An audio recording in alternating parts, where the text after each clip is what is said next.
কোরবানির ঈদকে সামনে রেখে প্রতি বছরই দেশের বিভিন্ন সীমান্ত দিয়ে চোরাই পথে ভারতীয় গরু আসার খবর পাওয়া যেত, কিন্তু এবারের পরিস্থিতি ভিন্ন।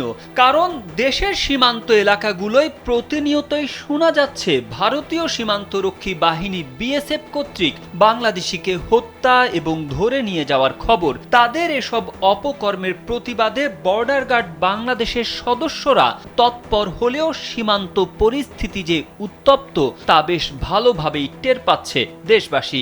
আর তাই প্রশ্ন উঠেছে, এবছর কি আগের মতো চোরাই পথে ভারতীয় গরু ঢুকবে? তবে আসন্ন ঈদুল আজহায় দেশে সর্বমোট কোরবানিযোগ্য মোট গবাদি পশুর সংখ্যা 1,24,47,337টি।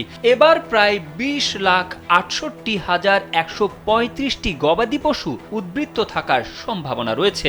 রোববার সচিবালয়ে আসন্ন পবিত্র ঈদুল আজহা উদযাপন উপলক্ষে কোরবানির পশুর চাহিদা নিরূপণ, সরবরাহ এবং দেশের প্রত্যন্ত অঞ্চলে কোরবানির পশুর অবাধ চলাচল বা পরিবহন নিশ্চিতে সংবাদ সম্মেলনে মৎস্য ও প্রাণী সম্পদ উপদেষ্টা ফরিদা আক্তার এ তথ্য জানান। এই তথ্য থেকেই বোঝা যায় ভারতীয় গরু না আসলেও বাংলাদেশের আর কোনো সমস্যা হবে না। প্রাণী সম্পদ উপদেষ্টা ফরিদা আক্তার বলেন, এবছর কোরবানিযোগ্য হৃষ্টপুষ্ট গবাদি পশুর মধ্যে 56,02,905টি গরু মহিষ, 68,38,920টি ছাগল ভেড়া এবং 5,512টি অন্য প্রজাতি সহ মোট 1,24,47,337টি গবাদি পশুর প্রাপ্যতা আশা করা যাচ্ছে।